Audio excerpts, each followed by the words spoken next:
اعوذ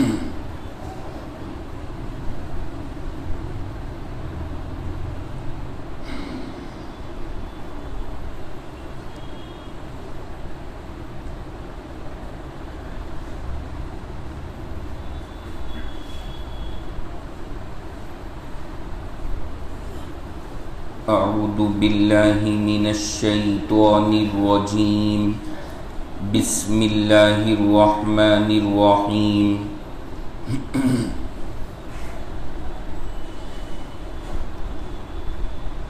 وَإِذَا قِيلَ لَهُمُ اتَّبِعُوا مَا أَنزَلَ اللَّهُ قَالُوا بَلْ نَتَّبِعُ ما ألفينا عليه آباءنا أولو كان آباؤهم لا يعقلون شيئا ولا يهتدون صدق الله العلي العظيم.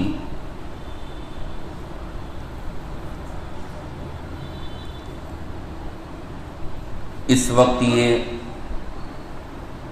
ہمارا جو درس قرآن ہے اللہ رب العزت کا بے انتہا فضل اور اللہ کا احسان ہے. رمضان المبارک اور عید الفطر کی یہ جو ایک طویل درمیان میں تعطیل رہی، اللہ نے اپنے وعدے کے مطابق اور نظام کے مطابق جو ارادہ ہم اور آپ نے رمضان سے پہلے کیا تھا کہ عید کے بعد اس دن اور اس تاریخ میں انشاءاللہ درس کا آغاز کریں گے، اللہ کا فضل ہے کہ اللہ نے ہمیں اس ارادے کی تکمیل کا موقع عطا فرما دیا، اور جو نظام تھا، جو ترتیب تھی، اس کے مطابق اللہ رب العزت نے ہم سب کو دوبارہ قرآن پاک کی نسبت سے یہاں پہ جمع اور اکٹھا فرما دیا. یہ اللہ کا بہت بڑا فضل اور اللہ کا انعام ہے. ہمیں اور آپ کو ان نعمتوں کو سوچتے رہنا چاہیے. بہت ساری مرتبہ بندہ صرف ارادہ کرتا رہ جاتا ہے، لیکن پورا تو جب ہی ہوگا نا جب اللہ کی مرضی شامل حال ہو جائے. بغیر اللہ کی مرضی کے ہمارے ارادے کچھ حیثیت نہیں رکھتے. تو اللہ کا بہت بڑا انعام ہے، فضل ہے کہ اللہ ہم نے جو سوچا، جو ارادہ کیا، اس کے مطابق اللہ نے پھر سے ایک طویل عرصے کے بعد میں اس مبارک سلسلے سے اللہ نے ہم سب کو جوڑ دیا. اللہ سے پھر دعا فرما لیں کہ اللہ جو یہ ایک نئے سال کا پھر سے ہم آغاز کرنے جا رہے ہیں، اور یہ رمضان سے رمضان کا جو ہمارا سلسلہ رہتا ہے، اللہ پھر سے عافیت کے ساتھ میں ہمیں اور آپ کو اس سلسلے سے مستقل جڑے رہنے کی توفیق عطا فرمائے. جب یہ درس رمضان سے پہلے روکا اور پھر اس کے بعد رمضان، پھر عید الفطر، بیچ میں بہت سارے مسئلے پیش آتے رہے جو ایسے تھے جن کی ذرا علمی انداز میں وضاحت کی ضرورت تھی، اور بہت ساری باتیں مختلف طریقے پہ سامنے آئیں. بیچ میں ہمارے بہت احباب کا تقاضا بھی ہوتا رہا، چونکہ پروگرام تو ویسے جو درس کے پروگرام تھے وہ سارے بند ہی تھے، لیکن پورے رمضان جو رات میں تکمیل قرآن کے بیانات اور اس کی مجلسیں تھی وہ چلی رہی تھیں. بہت سارے حضرات نے کہا کہ یہ جو مسئلے اس انداز کے چل رہے ہیں، دو چار خاص باتیں کہ ان کو کسی پروگرام میں آپ عرض کر دیں. تو میں نے ان سے یہ کہا کہ بھائی بیان تو ہونے کو ہو رہے ہیں، چلنے کو چل رہے ہیں، اور میں یہ باتیں ذکر کرنے کو کر بھی دوں، لیکن ظاہر سی بات ہے کہ یہ علمی باتیں اور علمی باتوں کا سمجھنا اور علمی باتوں کو اپنے اندر اتار لینا یہ پھر ہر مجلس کا کام نہیں ہوا کرتا. تو میں نے ان کو سب کو ویٹنگ لسٹ میں ڈال کے رکھا تھا کہ رمضان المبارک کے بعد عید سے فارغ ہو کر جب ہمارا یہاں درس قرآن کا پہلا ہفتہ ہوگا، اس میں ان باتوں کو میں ذکر کروں گا جو ہمارے لیے ذرا اہم ہیں اور جو کثرت کے ساتھ پیش آئی، تاکہ ہم اور آپ بھی اچھی طرح سمجھ لیں اور اللہ اس مجلس کی برکت سے دوسروں تک بھی ان باتوں کو آسانی سے پہنچا دے۔ تو ابھی جو آیت مبارکہ ہے وہ آپ کے ذہن میں ہوگا غالباً کہ آیت نمبر 170 سورۃ البقرہ کی ہماری پوری ہوئی تھی، جہاں پہ رمضان سے پہلے درس رکا تھا۔ اب 71 نمبر کی آیت شروع ہونی تھی، لیکن میں نے پڑھی آیت نمبر 170 ہی ہے، چونکہ مجھے آج وہ متفرق باتیں آپ کے سامنے پیش کرنی ہے جو ہم سب کے لیے انتہائی اہم اور ضروری ہیں، اور ان باتوں کا تعلق بھی کہیں نہ کہیں اس آیت مبارکہ سے ہے۔ اس آیت میں اللہ نے فرمایا تھا کہ جب کافروں سے، یہودیوں سے کہا جاتا ہے کہ جو اللہ نے شریعت اتاری اسے مانو، تو وہ زبان کا جواب اور اپنی زبان سے جو جواب دیتے ہیں وہ کیا دیتے ہیں کہ ہم تو اپنے باپ داداؤں کے طریقے پہ ہیں۔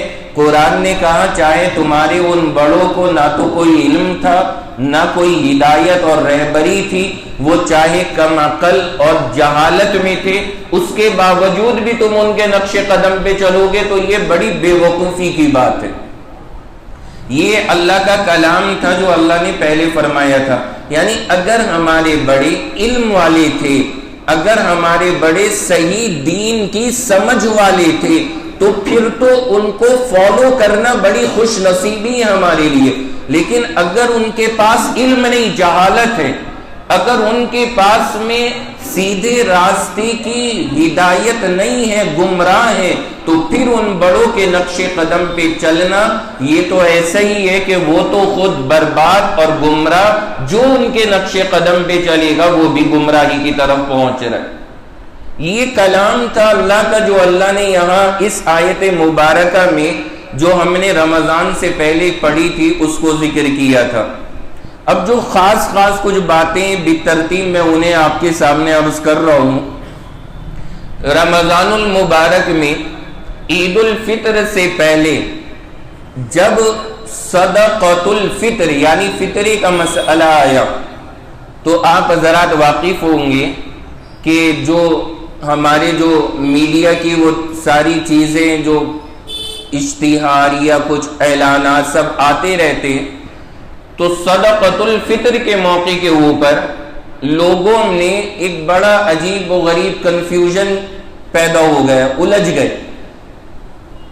کثرت کے ساتھ میں لوگوں نے پوچھا کہ کہیں پہ لکھا ہوا ہے کہ ایک فطرہ 42 روپے کا، کہیں پہ لکھا ہوا ہے کہ ایک فطرہ 46 روپے کا، کہیں پہ آ رہا ہے فطرہ 48 روپے کا، کہیں سے 50 تک کی بات آ رہی ہے۔ تو یہ جو الگ الگ معیار آ رہے ہیں، الگ الگ جگہوں سے، مدرسوں سے، علماء کی طرف سے پرچے آئے، کسی میں 42، کسی میں 46، کسی میں 48، یہ الگ الگ معیار رہے۔ تو ہمارے یہاں نا بہت سارے حضرات اسی میں بہت زیادہ الجھ گئے کہ ایسا کیوں ہو رہا ہے، یہ الگ الگ کیوں آ رہے ہیں۔ تو سب سے پہلے میں آپ کے سامنے یہ وضاحت کر دوں تو کہ یہ ہر سال کا مسئلہ ہے اور آگے بھی یہ بات پیش آ سکتی ہے، تو ہمیں واقف رہنا چاہیے کہ یہ اصل معاملہ ہوتا کیا ہے۔ دیکھیں، اصل چیز آپ سارے حضرات یاد رکھنا کہ شریعت نے پیسے طے نہیں کیے، شریعت نے یہ نہیں کہا کہ تم 42 دینا، 46 دینا، 48 دینا، یہ طے نہیں کیا۔ شریعت نے وزن طے کیا، وزن کو طے کیا شریعت نے۔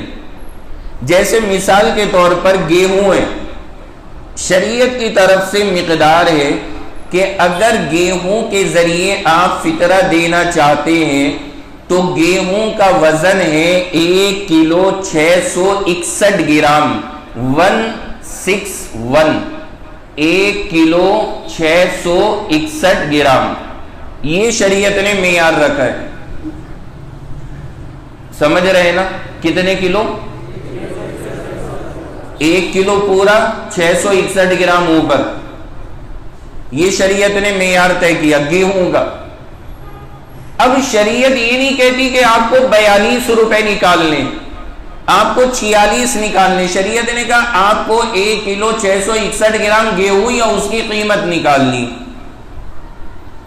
اب ہوتا کیا ہے، طریقہ جو اختیار کیا جاتا ہے وہ طریقہ یہ ہوتا ہے کہ جب فطرہ طے کرنے کوئی عالم بیٹھتا ہے تو وہ اپنے بازار کے اندر، اپنی مارکیٹ کے اندر پتہ کرتا ہے کہ بھائی 1 کلو 661 گرام گیہوں کتنے میں آ رہا ہے، جو ریٹ اسے پتہ لگے اس ریٹ کے حساب سے وہ فطرہ بتا دیتا ہے کہ ایک فطرہ اتنے روپے کا ہے۔ بات سمجھ میں آ گئی؟ اب یہاں پر کیا ہوتا ہے کہ آپ ایسا بھی ہو سکتا ہے ایک جگہ پتہ کیا 1 کلو 661 گرام اتنے روپے میں بیٹھ رہا ہے، کہیں 1 روپے اوپر نیچے بھی ہو گئے تو یہ کوئی پریشان ہونے والی بات نہیں ہے۔ اگر کوئی 42 بتا رہا ہے وہ بھی ٹھیک ہے، کوئی 46 بتا رہا ہے وہ اس کے ریٹ کے حساب سے جو اس نے پتہ کیا وہ 46 کا ریٹ آیا، کسی نے پوچھا تو اس کے حساب سے 48 کا ریٹ آیا، تو یہ کوئی ایشو نہیں ہے، کوئی مسئلہ نہیں ہے۔ اس میں الجھنا نہیں چاہیے کہ یہ الگ الگ کس اعتبار سے ہو گئے، آپ کا جو دل کرے وہ نکال لیں۔ ایک جگہ تو معاملہ بہت زیادہ بڑھ گیا، وہاں پہ مار پٹائی تک کی نوبت آ گئی، لڑائیاں ہو گئی۔ ایک جگہ بیچارے سادے سے امام صاحب انہوں نے کھڑے ہو کے بتا دیا کہ بھائی فطرہ اتنے روپے، وہاں پہ دوسرا کھڑا ہو گیا مسجد کے اندر، اس نے کہا دیکھو میرے پاس میں بھی اشتہار ہے، اس میں تو اتنے روپے، 3-4 روپے کا فرق۔ اب اس مسئلے کو لے کر اتنا بڑا ہنگامہ کہ یہ میرے پاس جب بات آئی میں نے کہا کہ بھائی تمہارے لیے اتنی بڑی پریشانی ہو گئی، 42 اور 46 میں لڑ مر رہے ہو، 50 نکال دو نا، ٹینشن ہی ختم۔ آپ غور کریں، مطلب 42 اور 46 میں ہم نے ہاتھا پائی کر رکھی ہے، کیا اتنا الجھنا، 2-4 روپے بڑھا کے 50 کا نوٹ پکڑا تو چھٹی ہو گئی، بس ہر حساب سے صحیح ہو گیا۔ اور اگر کسی کو زیادہ ہی بے چینی ہو، زیادہ ہی نہ سمجھ میں آئے تو پھر آسان طریقہ ہے، بندہ خود جائے، خود ریٹ پتہ کر لے، جتنا اس کا حساب بنے دے دے، چھٹی تب بھی ادا ہو جائے گا۔ یہ کوئی ضروری نہیں ہے کہ ہم وہاں جو مدرسے سے وہ جاری ہو رہا ہے خالی اسی کو آخری وہ سمجھے۔ اگر ہمیں اس پہ تسلی نہیں ہے، ہمیں لگ رہا ہے کہ نہیں یہ چیز صحیح نہیں ہے، تو آپ خود 1 کلو 661 گرام گیہوں کی قیمت لگائیں اور جو ریٹ آپ کے بنے آپ ادا کر دیں، آپ کا فطرہ ادا ہو جائے گا۔ تو اس لیے میں نے سوچا کہ اس بات کو میں ذکر کر دوں گا تاکہ ہمیشہ کے لیے یہ بات کلیئر رہے اور ہم نہ الجھیں اس طرح کی باتوں میں کہ شریعت نے ریٹ فکس نہیں کیے، شریعت نے وزن طے کیا ہے، اور وہ وزن کوئی بھی بندہ پتہ کرے گا تو الگ الگ ہو سکتا ہے، اس لیے ہمیں 2-4 روپے میں زیادہ الجھنے کی کوئی بات نہیں ہے۔ بھائی سمجھ گئے سارے حضرات؟ اچھا، گیہوں کے علاوہ کھجور ہے، کشمش ہے، جو ہے، پنیر ہے، اور بھی نہ جانے بہت ساری چیزوں کے حساب سے بھی فطرہ دیا جاتا ہے گیہوں کے علاوہ۔ تو اگر آپ گیہوں کے علاوہ کسی چیز کے حساب سے فطرہ نکال رہے ہیں گیہوں سے ہٹ کے، تو اس کا جو کلو کے حساب سے وزن ہے وہ الگ ہے، وہ بھی یاد رکھنا۔ شریعت نے اس کے لیے طے کیا ہے 3 کلو 322 گرام۔ کتنا؟ کیونکہ جو آپ نے گیہوں میں تھا اس کا ڈبل ہے بالکل۔ اب یہ ہے 3 کلو 322 گرام، یہ شریعت نے طے کیا، بس آسانی سے یاد رکھیے گا۔ اگر گیہوں سے نکالنا ہے تو 1 کلو 661 گرام، اور اگر ہمیں گیہوں کے علاوہ کسی بھی چیز سے نکالنا ہے تو پھر ایسی صورت میں 3 کلو 322 گرام۔ اب اگر آپ یہ یاد رکھیں گے تو انشاءاللہ پھر ہمیں الجھن نہیں ہوگی۔ اب یہی مسئلہ ہوا، ہم نے کھجور کے حساب سے میں نے ریٹ لکھوائے، وہاں پہ جو ہم نے نقشہ بنا کے بھیجا تھا اس میں کھجور کے ہم نے فطرے کے حساب سے لکھوائے 500 روپے۔ ایک صاحب میرے سے کہنے لگے کہ 500 روپے آپ کے والے میں لکھے ہوئے ایک اور جگہ سے آیا ہے ہمارے پاس، اس میں کھجور کے جو فطرہ لکھا ہوا ہے وہ لکھا ہوا ہے 750 روپے ایک فطرہ کھجور کا، آپ کے میں 500، یہاں تو 250 کا فرق ہو گیا، یہاں تو 250 کا فرق ہو گیا، تو اب آپ کو پریشان نہیں ہونا۔ میں نے کہا کہ 250 کا ہی نہیں، آپ تو اجوا کے حساب سے جوڑ لو تو فطرہ بیٹھے گا 4000 کے قریب، جا کے اجوا جوڑ لو۔ یہ تو جیسا بندہ جو چیز پتہ کر رہا ہے نا اس کے حساب سے آگے پیچھے ہو جائے گا، وہ بھی صحیح ہے یہ بھی صحیح ہے، غلط کوئی سا نہیں ہے۔ انہوں نے کسی اعتبار سے انہوں نے پتہ کیا، کسی اعتبار سے ہم نے پتہ کیا، بتا دیا۔ اب اگر کسی کو نہ ان کا نہ ان کا کسی کا نہیں سمجھ میں آ رہا تو آپ کو وزن پتہ ہے، آپ خود اس وزن کے حساب سے جا کے مارکیٹ میں پتہ کرو اور فطرہ نکال دو جو آپ کا بنتا ہو، ادا ہو جائے گا۔ تو اب اگر ہم یہ بات ذہن میں رکھیں گے تو پھر انشاءاللہ کلیئر رہے گا۔ ہو سکتا ہے آپ میں سے بھی بہت سارے افراد ایسے ہیں جو الجھے ہوئے اس مسئلے کے اندر، اللہ نے چاہا وضاحت ہو گئی ہوگی تو ہم اس مسئلے کو آسانی سے دوسروں کو سمجھا بھی سکتے ہیں۔ سمجھ گئے سارے حضرات؟ یہ سب سے پہلی بات تھی اس وقت میں جو میں آپ کے سامنے عرض کرنا چاہ رہا تھا۔ تو دونوں کا الگ الگ معیار ہے۔ گیہوں میں کتنا بتایا؟ ہاں 1 کلو، ہاں، اور اگر ہم دوسری چیزوں کے اعتبار سے نکالیں تو 3 کلو 322 گرام۔ بس آپ یہ وزن یاد رکھیے، آپ کو ریٹ میں الجھنا ہی نہیں ہے، آپ خود پتہ کریں اور ادا کریں، کوئی مسئلے کی بات نہیں ہے۔ اور باقی اگر جس پر عالم پر بھی اعتماد ہو یا ادارے پہ اعتماد ہو تو جو وہ نکالے بندہ اس کے حساب سے ادا کر دے، کوئی مسئلہ نہیں ہے، ادا ہو جائے گا۔ دوسری بات، اس میں جو ریٹ لگائے جاتے ہیں یہ بھی یاد رکھنا کہ جو ریٹ لگیں گے وہ لگیں گے درمیانی درجہ ذات کے، یعنی جیسے اگر ہمیں گیہوں کا نکالنا ہے تو ایک ہے بالکل 3rd کلاس کا، ایک ہے بہت ٹاپ کوالٹی کا، ایک ہے میڈیم، ریٹ لگائے جائیں گے درمیانی کے حساب سے۔ ہمیں کھجور کا نکالنا ہے درمیانی والے لگا لو، کسی بھی چیز کا آپ کو نکالنا ہے بہتر ہے درمیانی والے کے حساب سے نکالنا۔ لیکن وہی بات ہے کہ آپ کا دل کرتا ہے نہیں میں تو اعلیٰ کوالٹی کے حساب سے نکالوں گا، تو بے شک آپ اجوا کے حساب سے بھی نکال سکتے ہیں، کوئی پریشانی نہیں، انشاءاللہ ثواب بھی زیادہ ہی ملے گا۔ ذہن نشین ہو گیا، تو یہ درمیانی درجے کے ریٹ کا اعتبار ہوگا۔ تیسری بات یاد رکھنا کہ قیمت جو جوڑی جائے گی یہ اس دن کا اعتبار ہوگا جس دن ہم ادا کر رہے ہیں، اس دن کی قیمت۔ کہیں کہیں پر جو یہ ریٹ آگے پیچھے ہو جاتے ہیں نا، یہ دن کا بھی فرق پڑ جاتا ہے۔ کسی نے آج معلوم کیا ریٹ کچھ تھے، اس نے اپنے حساب سے لکھوا دیا، کسی نے 4 دن بعد پوچھا 1-1.5 روپیہ اوپر نیچے ہو گئے، ریٹ الگ ہو گئے، اس نے اپنے حساب سے لکھوا دیا، تو ریٹ کا فرق اس حساب سے بھی پڑ جاتا ہے۔ لیکن جو اصل اعتبار ہے وہ ہے جس دن دیا جا رہا ہے اس دن کیا ریٹ ہے، اس کا اصل اعتبار ہے۔ اسی لیے میں نے آپ سے کہا کہ 2-4 روپے اور بڑھا کے نکال دیا کرو، تاکہ اگر کچھ آگے پیچھے ہوا بھی ہو تو ہمیں ٹینشن نہ بنے۔ اگر اعلان 42-46 کا بھی آ رہا ہے تو آپ 50 نکال دو، تاکہ اگر 1-2 روپے اوپر نیچے بعد میں ہو بھی گیا ہو تو کوئی فرق نہ پڑے اور ہمارا صحیح طور پر ادا ہو جائے۔ یہ چیز بھی ذہن کے اندر رکھنی چاہیے۔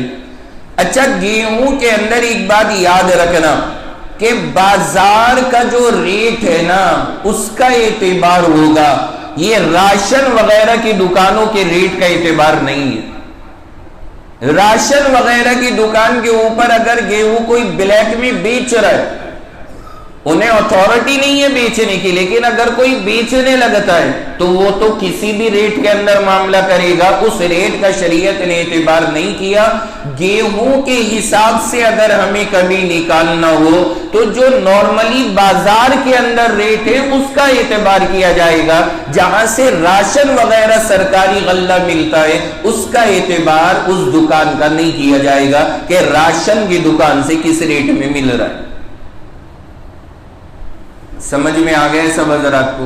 تو سب سے پہلا مسئلہ یہ تھا جو مجھے آپ کے سامنے واضح کرنا تھا، اس کو ہم اور آپ سارے ذہن میں رکھیں، اس لیے پوری تفصیل سے بتا دیا کہ آگے بھی جب کبھی یہ بات آئے گی آپ کا ذہن صاف ہوگا، اور اسی طرح یہ جن کے پاس میں آواز پہنچ جائے گی، ریکارڈنگ پہنچ جائے گی، ان کا بھی ذہن صاف ہوگا اور بنا وجہ کے انتشار میں ہم اور آپ مبتلا نہیں ہوں گے۔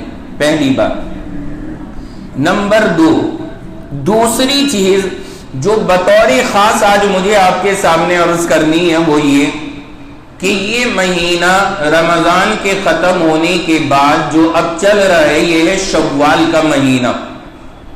سب جانتے ہیں 1 شوال کو عید الفطر ہوتی ہے، یہ شوال کا مہینہ ہے۔ شوال کے مہینے میں ایک خاص عمل ہے، اللہ کے نبی علیہ السلام کا وہ عمل ہمیں یاد رکھنا ہے۔ کیا عمل ہے؟ شوال کے مہینے کے تعلق سے ایک صحابی حضرت ابو ایوب انصاری رضی اللہ عنہ ہے، مسلم شریف کے اندر حدیث موجود ہے، اللہ کے نبی علیہ السلام کا ارشاد انہوں نے نقل فرمایا، من صام رمضان، فرمایا حضور علیہ السلام نے کہ جس بندے نے رمضان کے روزے رکھے، اللہ کا فضل ہے وہ ہم سارے رکھ کر آئے ہوئے، ثم اتبعہ ستا من شوال، آگے حضور نے فرمایا رمضان کے روزے رکھنے کے بعد شوال کے 6 روزے رکھے، کان کصیام الدہر، فرمایا حضور نے کہ اللہ اسے پورے سال روزے کا ثواب عطا فرما دے۔ 6 روزے۔ اب یہ شوال کا مہینہ چل رہا ہے، 10 دن گزر چکے ہیں، کل کو 11 شوال ہے، ابھی بھی ہمارے پاس 20 یا 19 دن باقی ہیں۔ اگر ہم اور آپ اس فضیلت پر عمل کرنا چاہیں ابھی موقع ہے۔ میں نے سوچا یہ حدیث بھی آپ کے سامنے بطور یاد دہانی عرض کر دینی چاہیے تاکہ اللہ جسے عمل کی توفیق دے، بندے میں شوق ہو تو عمل کر سکے۔ تو شوال کے 6 روزے اللہ کے نبی علیہ السلام نے بیان فرمائے۔ اس کے تعلق سے 2-4 باتیں وہ بھی ذہن میں رکھنا۔ نمبر 1، سب سے پہلی بات کہ بعض لوگ یہ سمجھتے ہیں کہ یہ شوال کے روزے شاید عید کے اگلے دن سے رکھنے ضروری ہے، تو مسئلہ یاد رکھیں عید کے اگلے دن یہ روزے رکھنے ضروری نہیں ہیں، آپ عید کے 1 ہفتے 10 دن کے بعد بھی رکھنا چاہیں تو رکھ سکتے ہیں، پورے شوال کے مہینے میں کبھی بھی آپ ان روزوں کو ادا کر لیں۔ تو پہلی بات یہ یاد رکھیں، بلکہ میں تو ایک بات یہ کہا کرتا ہوں عید کے اگلے دن سے ہر بندے کو رکھنا بھی نہیں چاہیے۔ پتہ لگا عید کا دن آیا اور عید کا اگلا دن ہے، عید کا اگلا دن تو بڑا بابرکت دن ہوتا ہے نا، کیونکہ وہ سسرال کا دن ہوتا ہے۔ اب عید کا اگلا دن آیا، داماد جی بڑے تیار ویار ہو کر کے گھر پہ آ رہے اور گھر والوں نے بھی دسترخوان لگایا، داماد جی بیچارے ہاتھ دھو کے بیٹھ بھی گئے۔ اب بیٹھنے کے بعد میں گھر میں ساس سسر کہتے ہیں داماد جی آپ کھا لو، ہم تو روزے سے ہیں، تم ہی بھوکے ہوگا، ہم تو روزے سے ہیں۔ آپ ذرا اندازہ لگائیں مہمان سے کھایا نہیں جاتا، تھوڑا سا اس کا بھی ہمیں لحاظ رکھنا چاہیے۔ اس لیے بتا رہا ہوں کہ شریعت نے نا مہمان کی دلجوئی کے لیے تو نفلی روزہ توڑنے تک کی اجازت دی۔ میں یہ بھی نہیں کہہ رہا کہ سارے، لیکن گھر کے اندر 4-5 بندے اگر ہیں تو کوئی ایک آدھ ایسا ضرور رہنا چاہیے جو مہمانوں کے ساتھ شرکت کر سکے، مہمان کو عجیب سا نہ لگے۔ یہ اخلاق کا تقاضا ہے ہمارے، تو اس کا بھی اہتمام ہونا چاہیے۔ تو پہلی بات بتائی کہ عید کے اگلے دن سے یہ روزے رکھنے ضروری نہیں ہے، آپ کچھ دن کے بعد بھی رکھنا چاہیں تو یہ روزے ادا ہو جائیں گے، کوئی حرج کی بات نہیں ہے۔ دوسری چیز، ہمارے یہاں پر ان روزوں کے بارے میں یہ بات ہے کہ اگر کسی کو یہ 6 روزے رکھنے تو لگاتار رکھنے پڑیں گے، مستقل رکھنے پڑیں گے، یعنی ایک رکھ لیا پھر 2 پھر تیسرا چوتھا پانچواں چھٹا لائن سے، یہ بات بھی بالکل غلط ہے. اگر کوئی آدمی ایک روزہ رکھے پھر گیپ کرے پھر رکھے پھر گیپ کرے، اس میں بھی اسے یہ فضیلت حاصل ہو جائے گی، کوئی حرج کی بات نہیں ہے. تو آپ یہ طریقہ بھی اختیار کر سکتے ہیں، لگاتار رکھنا ضروری نہیں ہے، ایک آدھ رکھ کے گیپ کریں تاکہ ہمیں یہ روزہ رکھنا آسان ہو جائے، اس کے مطابق عمل. اس کے بعد اگلی چیز، رمضان کے ان روزوں کے بارے میں ایک بات یہ مشہوری کہ اگر کسی نے زندگی میں ایک بار یہ روزے رکھ لیے تو پھر ساری زندگی اس پر یہ روزے رکھنے فرض ہو جائیں گے. یہ بھی ہمارے یہاں مشہور ہے کہ اگر بندے نے ایک بار رکھے نا تو ہر سال فرض ہے. میرے بھائی آپ اصول یاد رکھیں شریعت کا کہ جو چیز سنت ہے وہ سنت رہے گی. ایسا نہیں ہے کہ ہم نے سنت پہ عمل کر لیا تو وہ فرض ہو جائے. جیسے رمضان میں اللہ نے بہت ساروں کو تہجد کی توفیق دی، تہجد پڑھی بہت سارے حضرات نے، لیکن تہجد سنت ہے تو سنت ہی رہی. ایسا نہیں ہے کہ رمضان میں ہم نے تہجد پڑھ لی تو تہجد ہمارے اوپر فرض ہو جائے، ایسا کچھ نہیں ہے. جو سنت تھا وہ سنت ہی رہے گا. تو یہ بات بھی ہمیں یاد رکھنی چاہیے کہ رمضان المبارک کے یہ 6 روزے بندہ اگر ایک بار رکھ لے کوئی حرج نہیں، اگلے سال چھوڑ دے کوئی حرج نہیں، جب اللہ ہمت دے رکھ لے، جب چاہے چھوڑ دے، تو کوئی اس میں پابندی کی بات نہیں ہے. تو یہ بات بھی ذہن میں رکھے. اس کے بعد اگلی چیز کہ ان روزوں میں اگر بندہ ڈبل ثواب لینا چاہے وہ بھی لے سکتا ہے.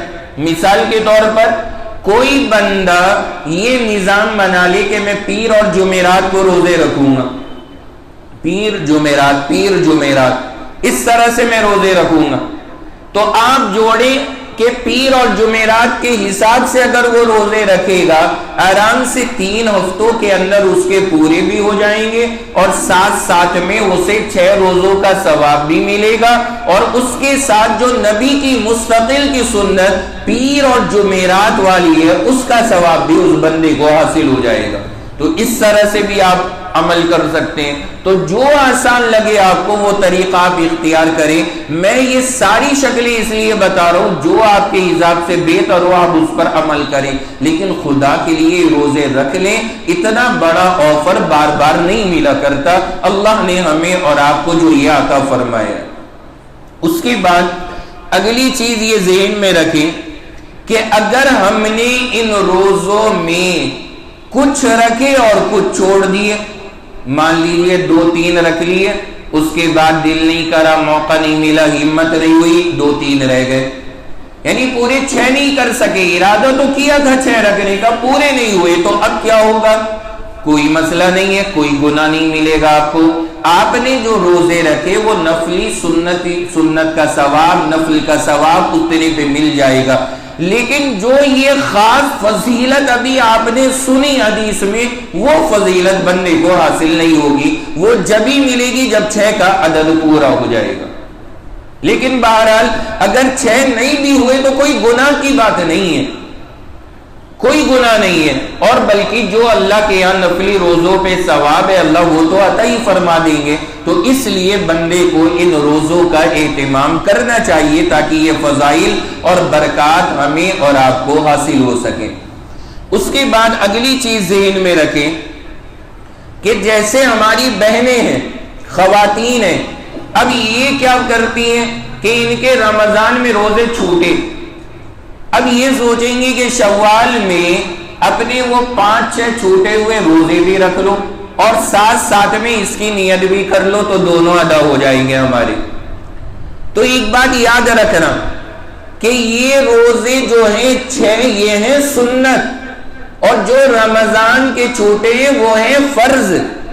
فرض کے ساتھ سنت کی نیت شامل نہیں کی جا سکتی. سنت کے ساتھ سنت کی نیت تو جڑ جاتی ہے لیکن فرض کے ساتھ سنت کی نیت نہیں جڑے گی. بھائی میرے سمجھ رہے ہیں یا نہیں؟ فرض کے ساتھ فرض کی نیت یا فرض کے ساتھ سنت کی نیت نہیں جڑے گی. جیسے مثال کے طور پہ ایک مثال سے سمجھاتا ہوں. آپ عشاء میں غلطی سے 10 منٹ پہلے آ گئے، اب آنے کے بعد آپ نے دیکھا وہ سیل بدلا تھا تو اس لیے ٹائم کا اندازہ نہیں ہوا. اب مسجد میں آ کے دیکھا کہ آج تو بہت بڑا جرم ہو گیا, ابھی 10 منٹ باقی ہیں اور میں مسجد پہنچ گیا. خیر بندے نے سوچا لاؤ جب آئی گئے 4 رکعت سنت کی نیت باندھ لیں, 4 رکعت سنت. آپ نے اب اس میں کیا کیا, 4 رکعت عشاء کی سنت اس کی نیت کی, اسی میں آپ نے تحیت الوضو کی نیت کر لی. تحیت الوضو ویسے 2 ہے, 4 میں بھی آپ نیت کر سکتے. اسی میں آپ نے آپ کی کوئی ضرورت اٹک رہی تھی, آپ نے اس کی بھی نیت کر لی کہ اللہ میرا فلاں کام اٹک رہا ہے, وہ بھی مسئلہ حل ہو جائے. اسی میں آپ نے سوچا کہ میرے سے گناہ ہوا تھا, توبہ کرنی تھی, لاؤ توبہ کی نماز کی بھی اسی میں نیت کر لوں. اب آپ نے پڑھی 4 رکعت لیکن نیتیں 4 کر لی آپ کی, وہ 4 ادا ہو جائیں گی. 4 ادا کیوں؟ اس لیے کہ وہ ساری سنت اور نفل نمازیں وہ سب ایڈ ہو جائیں گی ایک میں ایک. لیکن اگر آپ نے مثال کے طور پر عشاء کے فرض کی نیت باندھی اور اس میں آپ نے نیت کر لی کہ یا اللہ میں یہ عشاء کے فرض پڑھ رہا ہوں اور آج عصر کے بھی 4 فرض رہ گئے تھے وہ بھی اسی میں ایڈ کر رہا ہوں, تو ایڈ ہو جائیں گے نہیں, اب نہیں ہوں گے. فرض کے ذات میں نہیں خلط چلے گا. یا آپ نے سوچا یا اللہ میں یہ 4 فرض یہاں پہ پڑھ رہا ہوں اور میں بعد میں جو 2 سنتیں پڑھنی ہے اس کی بھی نیت انہی کے اندر کر رہا ہوں, تو اب یہ ادا ہو جائے گی نہیں. یہ سب نہیں, فرض کے ساتھ ملاوٹ نہیں.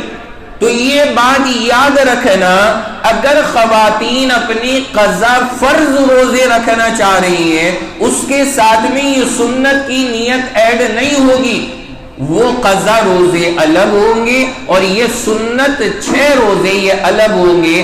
ان کا ثواب جب ہی ملے گا جب ان کو الگ سے ان کی نیت کے ساتھ رکھا جائے. قضا کی نیت کے ساتھ رکھیں گے تو پھر ان کا ثواب نہیں ہوگا. بھائی سب کو سمجھ میں آ گیا؟ یہ ساری بات ہمیں اور آپ کو یاد رکھنی چاہیے. پھر اس کے بعد یہ بھی ذہن میں رکھنا کہ اللہ کے نبی علیہ السلام نے جو یہ فضیلت بیان فرمائی یہ کوئی معمولی درجے کی فضیلت نہیں ہے, بہت بڑا مقام ہے, بہت بڑی چیز ہے. کیوں؟ اللہ کے نبی فرما رہے ہیں کہ آپ رمضان کے 30 روزے رکھو, پورے مہینے کے روزے, اور اللہ کے یہاں کم سے کم ایک نیکی کا ثواب 10 گنا بڑھا کے ملتا ہے. تو ایک مہینے کے روزوں کے کتنے روزوں کا ثواب؟ 10 مہینے. بھائی 10 گنا بڑھا دیں تو سیدھا کتنا بیٹھا؟ 10 مہینے. آپ کی آواز نکلنی بند ہو گئی ہے, نعرے وارے زیادہ لگ رہے ہیں کیا؟ کبھی ایسا ہو رہا ہو کہ گلیوں چوراہوں میں ہم بھی کہتے پھر رہے ہو. آج کل میں جہاں سے بھی نکل رہا ہوں, ابھی میں مدرسے سے گھر آ رہا, راستے میں چھوٹے چھوٹے بچے جا رہے ہیں, ایک بچہ آگے چل رہا جھنڈا لے کر کے. دوپہر کا وقت تھا, بارش ہو رہی ہے, بوندیں پڑ رہی ہیں آج دوپہر آج ہی. وہ بچہ کہہ رہا ہمارا نیتا کیسا ہو, اور وہ جو پیچھے چل رہے تھے نا وہ نام لے رہے پتہ نہیں کس کا, وہ سب نام لے رہے ہیں ٹھیک کر. تو میں نے بچے کے پاس روکا, میں نے کہا بیٹا تو کیا لگتے وہ تمہارے جن کے لیے تم اتنے نعرے لگا رہے ہو؟ عمر ہوگی اس کی 9-10 سال. بیٹا کیا لگتے تمہارے؟ تو پتہ ہے اس نے کتنا, بچے معصوم ہوتے, بچے معصوم ہوتے. اس نے فوراً کہا اجی حافظ جی 20 روپے ملے ہمیں, 20 روپے ملے. میں نے کہا بس پھر تو لگا رہے, یہ تو بیچارہ اپنی کمائی حلال کر رہا. بہت سارے اپنے پیٹرول حلال کر رہے, انہیں دن بھر 500 روپے وہاں بھائی ٹنگی فل کرا, آج تجھے ویران گھومنا ہے بس, خالی تو ہمارا نام لے روڈ پہ چلتا ہوا, وہ گھوم ہی رہا ہے دن بھر بیچارہ. ہمارا اور آپ کا حال کیسا ہو رہا ہے؟ بندے کو سوچنا چاہیے کہ ان حالات میں ایسی حرکتیں کر کے کیا قوم کا بھلا ہونے والا ہے ہمارا, اور کتنے بڑے بڑے قوم کے سورما جو بڑے گیانی سے بنتے ہیں، بڑے لیکچر دیتے ہیں، قوم کا یہ حال، قوم کا یہ حال، قوم ایسی پٹ رہی، ایسی چھت رہی. اس ٹائم وہی سارے بیٹھے ہوئے بیٹھکوں میں چائے کی چسکیاں لے رہے ہوں گے. جا کے دیکھ لینا، ان سے پوچھو تو صحیح کیوں چھت رہی، تم ہی تو چھتوانے کی حرکتیں کر رہے. یہ حرام کا کھا کر کے چھتائی نہیں ہوگی تو اور کیا ہوگی؟ آپ غور کریں. بہت سارے مسئلوں میں نا عوام کے سامنے جب آتا ہے کہتے تھے اجی علماء نے بتایا ہی نہیں تھا، اجی علماء نے بتایا ہی نہیں تھا. یہ مسئلہ کتنا نہیں بتا دیا اور کس کو نہیں پتا، کتنا بتا دیا کس کو نہیں پتا کہ الیکشن کے ٹائم جتنے بھی امیدوار ہیں وہ جو کچھ بھی کھلا پلا رہے ہیں وہ رشوت ہے، حرام ہے اس کا کھانا. کتنوں کو پتا ہے لیکن پھر بھی جا جا کر کے کھا رہے. احساس ہی نہیں ہے ہمیں اور آپ کو، فکر ہی نہیں ہے اس بات کی کہ ہمیں کیا صحیح ہے کیا غلط ہے، آرام سے جا رہے ہیں. پتہ لگا اس نے آگے کہا کہ آج رات میں آ جانا، دیکھا اس کی بیٹھک میں بھی دیگ اچھی خوشبودار اتر رہی. تو نظام بناتے کہ مغرب کے بعد اس پارشد کے یہاں، 2 گھنٹے کے بعد اس کے یہاں، اور رات کو لیٹ نائٹ کھائیں گے اس کے یہاں، اور تینوں پوچھیں گے کہ ہاں بھائی ووٹ عجیب پکا ہے آپ کا، عجیب پکا ہے. اور چاہے ووٹ والے دن مسوری گھومنے چلا جائے، کسی کو بھی نہیں ڈالنا. حال ہمارا اور آپ کا کیسا ہے؟ ایک پلیٹ بریانی پہ ہم بک جاتے ہیں. 500 روپے میں کوئی ہمارا سودا کر لے، ہمارا سودا ہو جاتا ہے. 1000 روپے کوئی ہمیں دے کہ تجھے ویران گھومنا ہے، ہم دن بھر ویران گھومنا پسند کر لیتے ہیں. ہم اپنا یہ حال دیکھیں تو سوچیں کہ پھر قوم کیا ترقی کرے گی ہماری. اور یہ وہ حضرات کی بات کہہ رہا ہوں جو بڑے قوم کے ہمدرد بن کے تقریریں کرتے ہیں، ان کی کیفیت ہے. آپ جا کے دیکھنا دعا کے بعد آپ کو وہ سب وہیں پہ بیٹھے ہوئے میٹنگوں میں نظر آئیں گے، بڑے بڑے قوم کے خیر خواہ. عید الاضحیٰ جب آتی ہے نا قربانی، تو اس میں بڑے بڑے دماغ والے اپنا حساب جوڑ کے بتاتے ہیں، بجٹ پیش کرتے ہیں کہ اتنے جانور ذبح ہوئے، اتنے جانور ذبح نہ ہو کہ اگر یہ رقم غریب بچیوں کی شادیوں میں لگا دی جاتی تو اتنی بچیوں کی شادی ہو جاتی، اتنے گھر آباد ہو جاتے، اتنے گھروں کی ویرانی ختم ہو جاتی.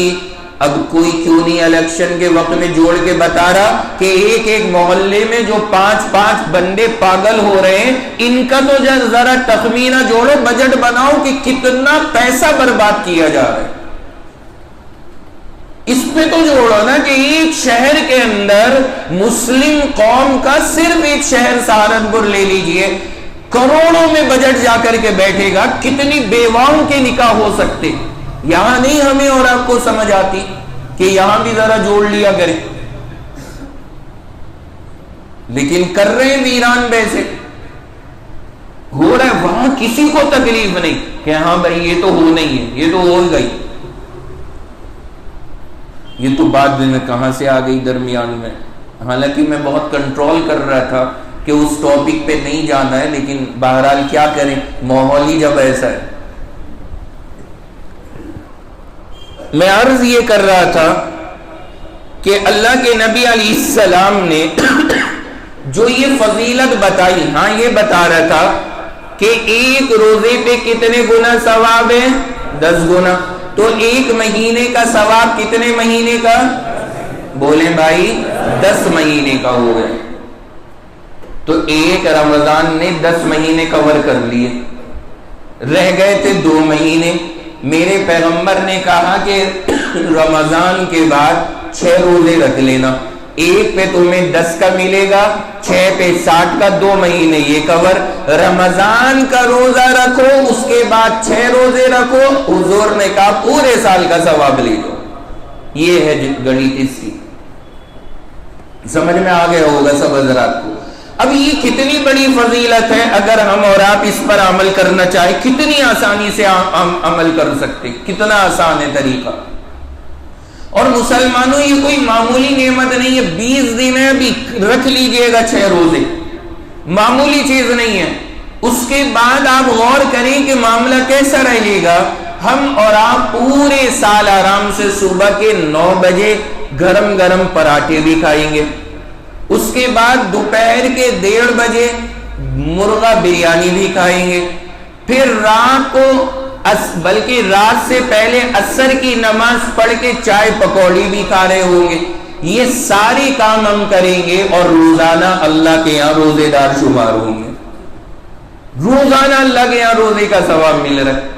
بندہ روزانہ کھا رہا ہے، پی رہا ہے، مزے کر رہا ہے، اللہ کے یہاں روزے کا ثواب مل رہا ہے۔ یہ 6 روزے بندے کے لیے اتنی خوش قسمتی کا ذریعہ ہے، اس لیے میں نے یہ بات بھی عرض کر دی تاکہ یاد دہانی ہو جائے، اور اگر ہمارا کوئی مسلمان بھائی اس پر بھی عمل کرنا چاہے تو وہ عمل کرے تاکہ اس کو ان فضیلتوں کا فائدہ حاصل ہو جائے۔ رکھیں گے انشاءاللہ یہ شوال کے 6 روزے، یہ جو مجھے آپ کے سامنے عرض کرنے تھے۔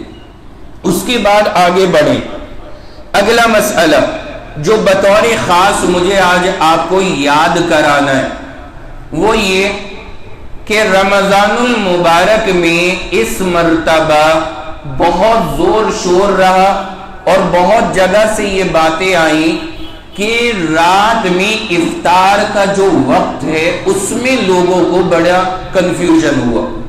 افطار کا وقت کیا معاملہ؟ ہمارے شہر کے اندر ہی سہارنپور کا بتا رہا ہوں، کچھ جو شیعہ حضرات ہیں ان کے یہاں پہ تاخیر کے ساتھ میں افطار ہوتا ہے، لیٹ کر کے افطار کرتے۔ اب انہوں نے ابھی تک تو ان کا عمل تھا، عمل چل رہا تھا، لیکن اب انہوں نے اس کے باقاعدہ پمفلٹ بنا کے، مضامین بنا کے اس کو لوگوں میں شیئر کرنا شروع کر دیا، اور دلائل کے ساتھ میں کہ یہ جو ہے اصل افطار تمہاری غلط ہے، اصل افطار کا وقت وہ ہمارا صحیح ہے جس وقت میں ہم جا کر کے افطار کرتے۔ میرے پاس رمضان المبارک میں کئی جگہ سے یہ مسئلہ آیا، بڑا تقاضا ہوا کہ اس کی وضاحت، لیکن پھر میں نے ایک بار ارادہ بھی کر لیا کہ رات میں تراویح کے بعد گھر سے لائیو یوٹیوب کے اوپر آ کر کے اس مسئلے کو سمجھا دوں۔ لیکن اس طرح کے علمی مسئلے جب تک روبرو نہ سمجھے جائے نا مزہ سا نہیں آتا، اور نہ تسلی ہوتی کہ پتہ نہیں سمجھ میں آیا یا نہیں آیا۔ تو اس لیے انتظار کیا کہ آپ ہی حضرات کے سامنے منگل میں ایک مینارہ میں انشاءاللہ اس کی تفصیل رکھیں گے، تاکہ اس مجلس کی برکت سے ہمیں اور آپ کو سمجھ میں بھی آ جائے۔ اور جو حضرات شک کے اندر مبتلا ہوئے، کچھ حضرات مبتلا بھی ہو گئے کہ ہاں واقعی یہ رائے صحیح ہے ان کے دلائل دیکھ کر کے، تو جو مبتلا ہوئے وہ بھی سمجھ جائیں کہ صحیح کیا ہے، غلط کیا ہے، اور کبھی اگر کوئی ہمارے اندر شک پیدا کرے تو بندہ شک میں گرفتار نہ ہو۔ تو یہ مسئلہ بھی آپ سارے حضرات ذرا توجہ سے سماعت کر لیں۔ دیکھیں افطار کب کیا جائے گا، روزہ کب پورا ہوگا، ہمارا عمل کیا ہے؟ ہمارا عمل ہے جیسے ہی غروب آفتاب ہو گیا، غروب آفتاب کا مطلب مغرب آ گئی، جیسے ہی سورج غروب ہو گیا بس افطار کا وقت ہو گیا۔ سورج کے غروب ہوتے ہی افطار کا وقت ہے، یہ ہم سب کا مسلک ہے، عمل بھی یہی ہے۔ شیعہ حضرات کا کہنا یہ ہے کہ غروب آفتاب پہ افطار کا وقت نہیں ہوتا، افطار کا وقت ہوتا ہے رات ہو جانے کے بعد میں۔ یہ لفظ یاد رکھیے گا، وہ کب کہتے ہیں؟ کب ہوگا؟ جب رات ہو جائے، اندھیرا جب ہو جائے تو پھر افطار کا وقت ہوگا۔ ان حضرات کا مسلک یہی ہے، عمل بھی ہوئی۔ حالانکہ اب تو وہ بھی بڑا جلدی ہو گئے، پہلے ہوتا تھا تقریباً آدھے پون گھنٹے کا فرق، اب تو وہ بھی ذرا کیونکہ موسم گرمی کا بھی آگے اور روزے کی شدت بھی رہتی ہے تو وہ بھی 5-10 منٹ کے بعد اپنا نپٹائی دیتے۔ لیکن ان کا اصل مسئلہ ہے کہ رات میں جب اندھیرا ہو جائے اس وقت میں جا کر کے افطار کیا جائے گا۔ اب آئیے دلائل کے اعتبار سے کیا معاملہ ہے۔ اصل اس میں آیت مبارکہ ہے سورۃ البقرہ کی آیت نمبر 187، 187 نمبر، ابھی چل رہی ہے ہماری آیت نمبر 170، انشاءاللہ بہت جلدی آنے والی ہے آیت نمبر 187، 17 آیتیں باقی ہے وہاں تک پہنچنے میں۔ اس آیت کے اندر اللہ نے ارشاد فرمایا، آیت سنیے گا ذرا، ثم اتموا الصیام الی اللیل۔ اللہ کہتے ہیں سورۃ البقرہ آیت 187 میں کہ تم روزے کو پورا کرو رات تک۔ کب تک پورا کرنا ہے؟ رات تک۔ رات تک تمہیں جا کر کے اپنا روزہ پورا کرنا ہے، یہ جملہ ہے قرآن پاک میں سورۃ البقرہ میں۔ لیکن اب مسئلہ یہاں پر یہ ہے کہ یہ جو اللہ نے بات کہی رات تک روزے کو پورا کرو، رات کا مطلب کیا ہے؟ رات کا مطلب کیا ہے؟ ہم نے رات کا مطلب لیا سورج کا ڈوب جانا۔ ہمارے یہاں جو مطلب لیا جاتا ہے وہ یہ کہ سورج کیا ہو جائے؟ ڈوب جائے تو رات ہو گئی۔ شیعہ حضرات کا مسلک ہے کہ رات کا مطلب ہے اندھیرا ہو جانا۔ کیا ہو جانا؟ اندھیرا۔ تو یہ جو لفظ اللہ نے قرآن میں استعمال کیا کہ رات تک تم روزے کو پورا کرو، اس رات کے مطلب میں اختلاف ہوا۔ ہمارا کہنا یہ ہے رات کا مطلب سورج کا ڈوبنا، اور ان حضرات کا کہنا ہے رات کا مطلب اندھیرا ہونا۔ اللہ نے کیا کہا؟ روزے کو کب تک پورا کرو؟ سب بولے۔ اب ہم نے کیا کہا؟ رات کا مطلب سورج کا ڈوبنا، اور ان حضرات نے کہا رات کا مطلب اندھیرا ہو جانا۔ اب یہاں تک کی تو بات ہو گئی جو آپ حضرات کے سامنے میں نے عرض کر دی۔ یہ ہمارا معیار ہے۔ ہمارے یہاں اندھیرے کو معیار نہیں بنایا گیا، اندھیرا معیار نہیں بنایا گیا، اور وجہ بھی بالکل ظاہر ہے۔ میں تو یہ کہا کرتا ہوں اگر آپ اندھیرے کو معیار بنا لیں تو جناب کبھی کبھی نہ تو دن میں دوپہر میں بھی وہ کیفیت پیدا ہو جاتی ہے۔ دیکھی ہے نہیں کبھی کبھار بالکل رات کسی کیفیت ہو جاتی ہے، ہوتا بہت کم ہے لیکن کبھی کبھار تو ہو جاتی ہے۔ پتہ لگا کہ اندھیرے کا اگر معیار رکھا جائے کوئی بندہ دوپہر کے 1:30 بجے ہی افطار کر کے بیٹھ جائے گا، اندھیرا ہو گیا تھا۔ یہ تو ایک بڑا کنفیوژن والا مسئلہ بن جائے گا نا کہ اندھیرا کا کیا مطلب، کب کوئی کہے گا ہاں بھائی ہو گیا بڑھیا والا اندھیرا، کوئی کہے گا نہیں مجھے تو سب دکھ رہا، تو کیسے کہہ رہا اندھیرا ہو گیا۔ ایک عجیب و غریب کشمکش والی بات۔ ہمارے یہاں جو نظریہ وہ بالکل کلیئر، سورج ڈوبا ختم بات، رات ہو گئی، اور یہ لاجک کے حساب سے بھی سمجھ میں آتا ہے۔ سورج کا نکلنا یہ دن کی شروعات ہے، اور جب سورج ڈوب گیا رات ہے، یہ عقل میں بھی آتی ہے بات، تو اس کو معیار نہیں بنایا جا سکتا۔ اچھا کوئی تو بیچارہ دن میں اندھیرے کو رات سمجھ لے گا، افطار کر کے بیٹھ جائے گا، اور کچھ زیادہ جو زیادہ ہی پرہیزگار سا ہوگا وہ مغرب کے 1 گھنٹے کے بعد بھی کہے گا مجھے تو اچھی طرح دکھ رہا، ابھی میرے حساب سے تو ٹائم ہوا نہیں۔ تو یہ ایک عجیب و غریب کشمکش والی کیفیت ہو جائے گی، اس لیے ہمارے یہاں اس کو معیار رکھا ہی نہیں گیا۔ ہمارے یہاں سیدھا معیار ہے کیا؟ سورج کا ڈوب جانا۔ اب دلائل، یعنی جو مطلب ہم نے لیا ہے سورج کا ڈوب جانا، اب اس مسئلے پہ میں آپ کو دلائل سنانے جا رہا ہوں کہ سورج کے ڈوبتے ہی افطار کرنا جائز ہے اور کیا جا سکتا ہے، کوئی حرج نہیں۔ اللہ کے نبی کی حدیث سن لیجئے۔ نمبر 1 سب سے پہلی حدیث ہے، اور حدیث کے نقل کرنے والے بھی بڑے زبردست صحابی رسول کون؟ حضرت عمر۔ حضرت عمر. ایک تو ان کا پنگا بیچاروں کا ویسے ہی بہت ہے، ان میں اس کمپنی کا حضرت عمر سے پنگا بہت ہے، اور پھر اس حدیث کو جہاں پہ ان کا مطلب چوپٹ ہو رہا ہے اس حدیث کو بھی حضرت عمر ہی نقل کر رہے ہیں. کیا حدیث ہے سنیں آپ. بخاری شریف میں روایت ہے، بخاری شریف میں حدیث نمبر 1954 1954 نمبر پہ حضرت عمر رضی اللہ عنہ کی حدیث ہے. کیا فرمایا؟ اللہ کے نبی علیہ السلام نے فرمایا اذا اقبل اللیل من ہاہنا، حضور نے اشارہ کیا جب رات ادھر سے آ جائے، وَأَدْبَهَ النَّهَارُ مِنْ هَاهُنَا، اور دن چلا جائے، رات آ جائے اور دن چلا جائے. یہاں تک تو بات ابھی کلیئر نہیں ہوئی، لیکن جو تیسرا جملہ حضور نے کہا وَغَرَبَتِ الشَّمْسُ، اور سورج غروب ہو جائے،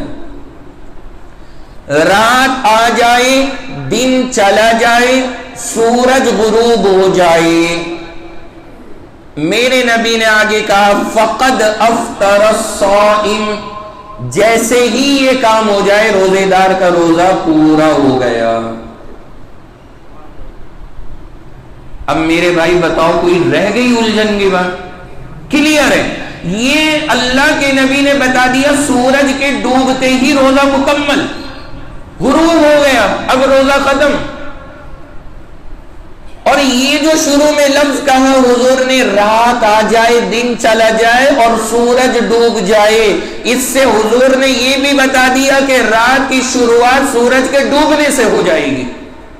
یہ بھی کلیئر ہو گیا. بخاری شریف کے اندر حدیث موجود ہے، آپ جا کر کے دیکھیے گا، پڑھ لیجئے گا. 1954 1954 نمبر پہ حضرت عمر کی یہ حدیث ہے. آقا نے فرمایا رات آ جائے، دن چلا جائے، سورج ڈوب جائے، روزہ ختم.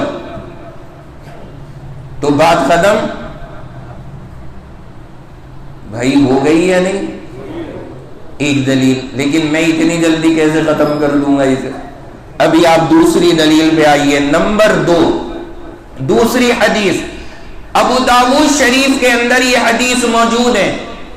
ابو داود شریف جو حدیث کی بڑی معتبر کتاب ہے اور یہاں بار بار اس کا نام آتا ہے، اس میں یہ حدیث ہے 2352 نمبر پہ، 2352 نمبر پہ یہ حدیث ہے. صحابی ہیں عبداللہ ابن ابی اوفا رضی اللہ عنہ، انہوں نے حضور کا ایک واقعہ نقل کیا. سنیے گا آپ کو مزہ آئے گا، مسئلہ بھی سمجھ میں آئے گا، واقعہ بھی بڑا مزے کا ہے.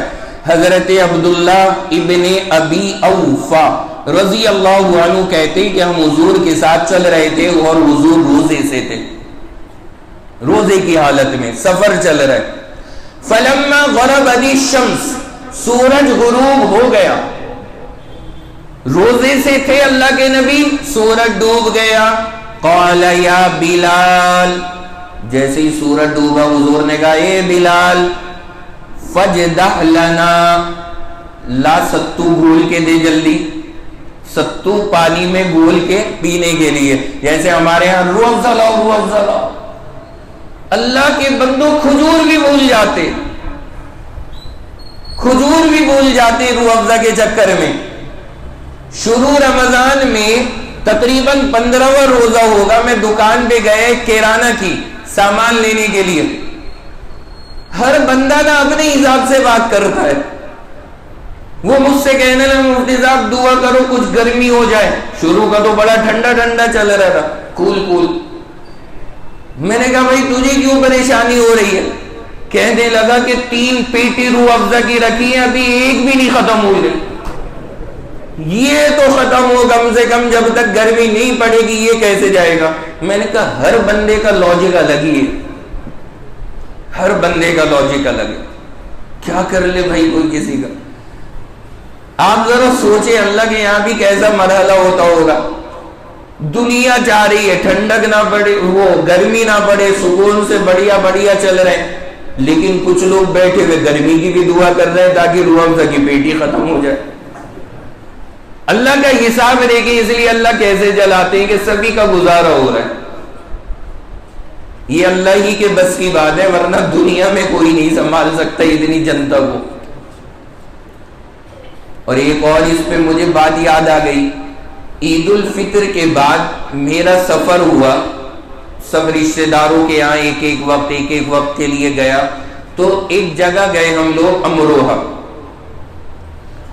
وہاں پہ گئے، وہاں پہ ہمارے عزیز ہیں، تو اتفاق سے ان کے کسی رشتہ دار کو پتہ لگا، تو وہ ملاقات کے لیے آئے، کہ انہوں نے بتایا مفتی صاحب آئے ہوئے ہیں، تو وہ گھر آئے ان کے، آ کر کے بیٹھے، اور بیٹھنے کے بعد میں بات چیت شروع ہوئی، پھر کہنے لگے مفتی صاحب دعا کرنا، کاروبار بہت ہی ڈاؤن ہو رہا ہے، اللہ کاروبار اچھا چلا دے۔ میں نے کہا بالکل بالکل کریں گے دعا، کہا بھی ان سے اور ارادہ بھی کیا۔ پھر میں نے ویسے ہی پوچھ لیا آپ کا بزنس کس چیز کا ہے، کس چیز کا بزنس ہے آپ کا، ویسے ہی پوچھ لیا میں نے۔ وہ بولے بیڑی کا۔ ادھر امروہہ سائیڈ میں نا یہ بیڑی کے کارخانے بہت ہیں، یہ جتنی بیڑیاں آ رہی ہیں نا منڈل بن کے یہ سب وہیں سے پارسل ہوتے ہیں، بہت کارخانے کہ بیڑی کا۔ میں نے کہا اللہ، اس نے تو دعا کرا کے بیڑی بتا رہا ہے کہ بیڑی کا کاروبار ہے۔ اب اس کی ذہنیت دیکھے میں نے کہا آپ کے لیے دعا، تو وہ بھی شرما سا گیا کہ یہ بتا کے میں پھنس گیا، لیکن اس کا ذہن دیکھے کہنے لگا کہ عجیب دنیا ہو گئی، یہ دل باغ کھا رہے ہیں، رجنی گندھا کھا رہے ہیں، یہ کھا رہے ہیں، وہ کھا رہے ہیں، لیکن بیڑی نہیں پیتے، کہ یہ تو تھرڈ کلاس کی چیز ہو گئی، اب ٹاپ ہو گئے سب، کہ پتہ نہیں پبلک کی عقل کو کیا ہو گیا۔ میں نے کہا یہ اپنے حساب سے سوچ رہا ہے، یہ اپنے حساب سے، یہ چاہ رہے آج بھی 3 روپے کے بنڈل پہ رہے سارے۔ میں نے کہا جب ہر چیز میں ترقی ہو گئی تو وہ بھی ہائی لیول ہو گیا۔ کہنے لگا کہ گولڈ فلیگ، مہنگی مہنگی سگریٹیں پی لیں گے، منڈل خریدتے نہیں، کہ پہلے کوئی بڈھے سڈے خرید لیتے تھے، اب ان کے بھی دماغ ہائی ہو گئے، اب ان کے بعد بھی پیسہ آ گیا، ورنہ پہلے جو بوڑھا ہے اس کی جیب میں 2-4 منڈل، ایک آدھ ڈبہ سگریٹ کا پڑا ہی رہتا تھا، کہ کاروبار ڈاؤن ہو رہا ہے دعا کر دے، اس کے لیے بیچارہ بیڑی کا کاروبار۔ ذہنیتیں الگ الگ ہوتی۔ بات ہماری چل رہی تھی، اللہ کے نبی علیہ السلام نے اس ستو کا مسئلہ آیا، حضور نے کہا اے بلال گھول ستو جلدی سے لاؤ، ستو گھول کے دو۔ یہ جملہ اللہ کے نبی نے کب کہا؟ حدیث میں جو لفظ ہے وہ ہے جیسے ہی سورج غروب ہوا حضور نے فوراً ستو مانگ لیا کہ لاؤ دو۔ اب حضرت بلال نے کیا جملہ کہا، وہ جملہ سننے کے قابل ہے۔ فرمایا یا رسول اللہ لو امسیتا، حضرت ذرا اور تھوڑی سی شام ہونے دیتے۔ حضرت بلال حضور سے کہہ رہے حضرت تھوڑی سی اور شام ہونے دیتے۔ اندازہ لگائیں، یعنی ابھی غروب ہوا فوراً اللہ کے نبی کہہ رہے لا بھائی ستو۔ انہوں نے کہا حضرت تھوڑی سی اور شام تو ہونے دے۔ اللہ کے نبی نے فرمایا انزل فجدح لنا، اتر سواری سے ستو لا جلدی گھول کے۔ پھر کہا اللہ کے پیغمبر نے انزل فجدح لنا۔ اب حضرت بلال نے کہا انا علیک نہارن۔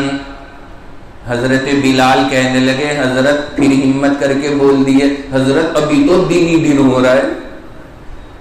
کبھی کبھی ہوتا ہے نا کہ مغرب کا وقت ہو گیا لیکن اندھیرا صحیح نہیں لگ رہا، کیفیت ہوتی ہے کبھی کبھی ہے۔ حضرت بلال نے کہا حضرت ابھی تو دن ہی سا ہو رہا ہے۔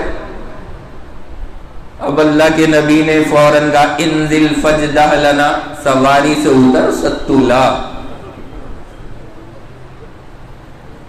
تیسری مرتبہ اللہ کے نبی نے جب یہ جملہ کہا فنزل، حضرت بلال اترے، فجدع، انہوں نے ستو گھول کے پیش کیا، فشرب رسول اللہ صلی اللہ علیہ وسلم، فوراً حضور نے اسے پی لیا۔ تو بولو بھائی اندھیرے میں کا انتظار ہوگا یا سورج ڈوبنے کا؟ سورج ڈوبنے، بس کلیئر حدیث ہے، ابو داؤد شریف کے اندر روایت یہ موجود ہے اللہ کے نبی علیہ السلام کی. تو اس سے سمجھ میں آتا ہے کہ اصل معیار کیا ہے. یہ حدیث بالکل کھلی ہوئی دلیل ہے.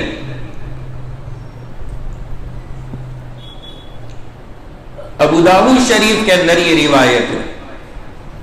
اسی طرح ایک حدیث کے اندر اللہ کے نبی نے فرمایا لا یزال الدین ظاہرا، فرمایا یہ دین اللہ کا غالب رہے گا جب تک کہ لوگ افطار میں جلدی کرتے رہیں گے. کیوں؟ لأن اليہود والنصارى یؤخرون، فرمایا کہ تاخیر کرنا افطار میں یہ یہود اور نصارہ عیسائیوں کا طریقہ ہے. یہ اور کلیئر، یہ بھی ابو داؤد شریف کے اندر 2353 نمبر کے اوپر یہ حدیث موجود ہے. تاخیر کرنا مسلمان کا طریقہ نہیں. کس کا طریقہ ہے؟ یہودیوں کا. اب دیکھ لیں کہ جو بندہ بنا وجہ رات کے تارے دیکھ رہا بیٹھا ہوا کہ جب افطار کروں گا، کیوں ظلم کر رہا ہے اتنے؟ سورج ڈوبا افطار کرو. یہ ساری حدیثیں ہمارے اور آپ کے لیے بالکل کلیئر ہے. مسئلہ صاف ہو جاتا ہے ان سب سے، اور اللہ سے امید ہے آپ کا ذہن بھی صاف ہو گیا ہوگا. اب کوئی الجھن کی بات نہیں ہے. جب حضور کے بارے میں صاف صاف آ گیا تو اب مطلب یہ نکلا کہ اس آیت میں جو اللہ نے یہ کہا تھا کہ رات تک روزے کو پورا کرنا، رات کا مطلب اندھیرا نہیں تھا. رات کا مطلب کیا تھا؟ سورج کا ڈوبنا. اللہ کے نبی کی یہ ساری حدیثیں کھلی دلیل ہے اس بات پر. یہ سب چیزیں بالکل وضاحت کے ساتھ ہیں. لیکن یہاں ایک بات اور بتا دیں، اب کچھ لوگوں نے اس میں دوسری طرف سے گرفت کر لی. انہوں نے کہا یہ تو ان کا مسئلہ تھا بیچاروں کا. کچھ لوگوں نے یہ کہنا شروع کر دیا کہ جب وقت ہو گیا جنتری کے حساب سے غروب کا، تو یہ جو 2 سے 3-4 منٹ کے بعد میں افطار کا کیا سائرن بجایا جاتا ہے کہ یہ بھی غلط ہے. یہ تاخیر کرنا اس حدیث کی وجہ سے صحیح نہیں ہے. انہوں نے لے کر کے اس حدیث کو ادھر کو سیٹ کر دیا. اب بندہ کس کس سے کہاں کہاں نمٹے. ادھر والوں کا مسئلہ کلیئر کیا، وہ عشاء تک لے جانے کو تیار تھے. اب یہاں ہم نے غروب شمس، سورج کے غروب کا مسئلہ کی اختیار کیا، تو یہاں دوسری جماعت تیار ہو گئی. اس نے کہا کہ جب وقت لکھا ہے وہ ہو گیا تو پھر 3 منٹ کی احتیاط کیوں؟ پھر کیوں لیٹ کر رہے ہو؟ بھائی میرے سمجھ رہے ہیں نا بات؟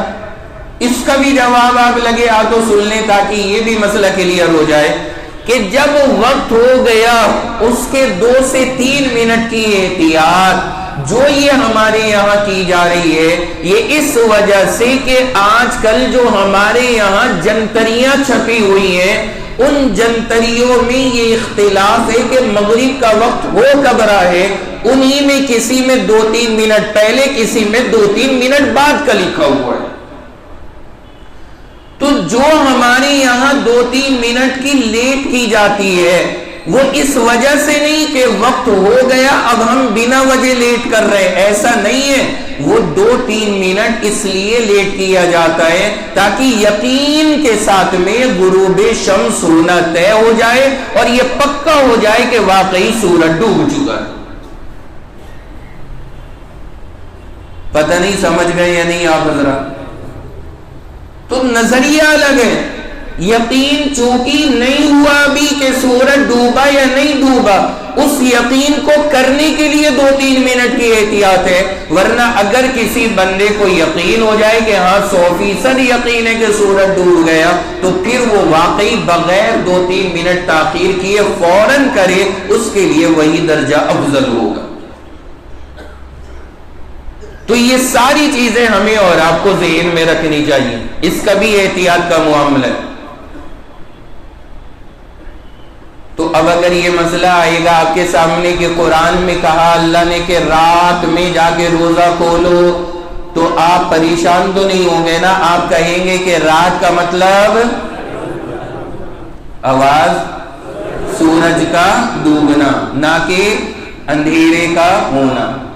اور دلیل کیا ہے؟ دلیل کے اندر یہ سب حدیثیں جو ابھی میں نے آپ کو سنائی، جہاں پیغمبر کا عمل ہے کہ حضور نے سورج کے ڈوبتے ہی افطار کیا، آپ نے اندھیرے کا انتظار نہیں کیا۔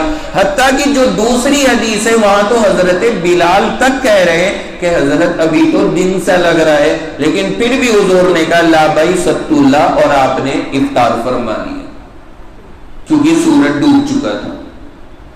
تو یہی مسلک ہے، یہی نظریہ ہے، اور اللہ کے شکر سے ہمیشہ سے ہمارا عمل اسی پر ہے، اور ابھی تک کوئی مسئلہ تھا نہیں تو ہم نے دلائل میں الجھایا بھی نہیں۔ لیکن اب جب یہ باتیں آنے لگی ہے تو اس لیے ضروری ہے کہ اپنے مسلمانوں کو دلائل کے روح سے باخبر کیا جائے، اور ہمیں پتہ رہے کہ اس مسئلے پر اسلام کی اور شریعت کی صحیح دلیلیں کیا ہیں، تاکہ کوئی بنا وجہ شک شبہ نہ پیدا کر سکے۔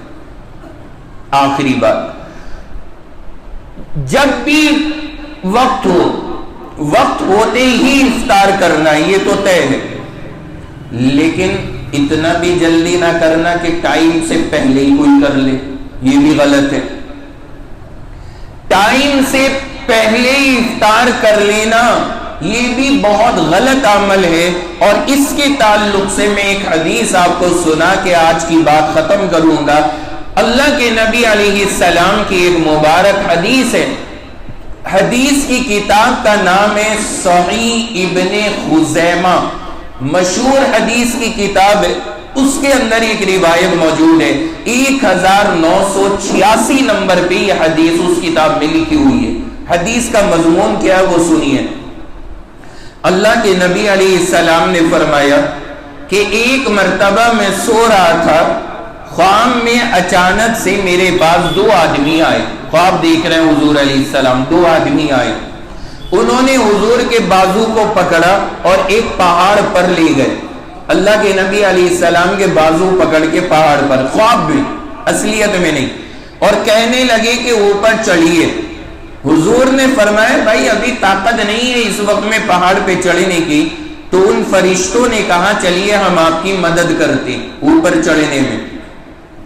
تو حضور کہتے میں نے چڑھنا شروع کیا، پہاڑ کی چوٹی پر پہنچا تو وہاں پہ جا کے دیکھا کہ بڑی خطرناک سی آوازیں آ رہی ہیں۔ حضور علیہ السلام فرما رہے ہیں آوازیں آ رہی ہیں، تو انہوں نے بتایا کہ یہ جو آوازیں ہیں جو آپ سن رہے ہیں یہ جہنمیوں کے چیخنے اور پکارنے کی آوازیں ہیں۔ حضور کہتے ہیں کہ پھر وہ مجھے لے کر کے گئے، تو اللہ کے نبی علیہ السلام نے کہا کہ میں نے جا کے دیکھا کہ کچھ لوگ ہیں، ان کو انہوں نے پاؤں کے بل جو ہے نا الٹا لٹکا رکھا ہے، الٹا لٹکایا ہوا ہے، اور بہت بری کنڈیشن میں اور الٹے لٹکے ہوئے اور خون بہ رہا ہے۔ اللہ کے نبی علیہ السلام نے پوچھا یہ کون حضرات ہیں جو الٹے لٹکے ہوئے ہیں، خون بدن سے بہ رہا ہے، یہ کون حضرات ہیں؟ اس کے جواب میں فرشتوں نے جواب دیا کہ یہ حضرات وہ ہیں جو وقت ہونے سے پہلے روزے کا افطار کر لیا کرتے تھے، وقت ہونے سے پہلے روزے کا افطار کر لیتے تھے۔ تو جان بوجھ کر کے اگر کوئی آدمی وقت سے پہلے افطار کر رہا ہے تو پھر اللہ کے یہاں روزہ تو ختم ہو ہی رہا ہے، ساتھ میں عذاب بھی گرفتار ہوگا۔ اس لیے نہ ہمیں لیٹ کرنا ہے نہ ہمیں جلدی کرنا ہے، بس صحیح وقت کا کنفرم کرنا ہے۔ جب یہ طے ہو جائے کہ ہاں واقعی یقین کے ساتھ میں غروب ہو گیا، بس فوراً اس کے بعد افطار کرنا۔ سمجھ گئے سارے حضرات؟ تو یہ ساری باتیں میں نے آپ کے سامنے اس وقت میں رکھ دی ہے اور آپ حضرات کے سامنے سنائی ہیں۔ باتیں اور بھی تھی لیکن یہ خاص چیزیں ہیں جو رمضان المبارک کے دوران پیش آئیں، میں نے چاہا کہ ان کی تفصیل آپ کے سامنے رکھوں۔ آج اللہ کے فضل سے یہ پہلا موقع ہے جو ہمارے درس کا ہے، باقی انشاءاللہ ایک آدھ بات ہے وہ آئندہ ہفتے بتا کے جو آیت نمبر 171 ہے اس کا درس ہم اگلے ہفتے شروع کریں گے۔ اللہ رب العزت سے دعا فرما لیں کہ اللہ خود مجھ کو بھی اور آپ سارے کے سارے حضرات کو ان تمام باتوں کو صحیح سے سمجھ کر کے عمل کرنے کی توفیق عطا فرمائے، اور اللہ ہم سب کے ایمان اور عقیدے کی حفاظت فرمائے۔ وآخر دعوانا ان الحمد للہ رب العالمین۔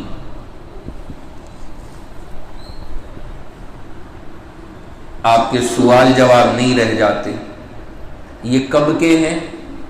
یہ جب کے ہیں جب رمضان سے پہلے آخری درس ہوا تھا، اس میں جو آپ کے سوالات آئے تھے، یہ جب سے خزانہ حفاظت سے رکھا گیا تھا۔ اب آج جو ہے اس سے ہی آغاز کیا جا رہا ہے، تو یہ 1.5 مہینے پرانا، 1.25 مہینے پرانا آپ کا قرضہ وہ اب ادا ہو رہا ہے۔ اس میں ایک پہلا پوچھا ہے، شوہر کی مرضی نہیں ہے پھر بھی عورت کوئی کام کرے، جیسے نیک عمل، پردہ، عبادت وغیرہ۔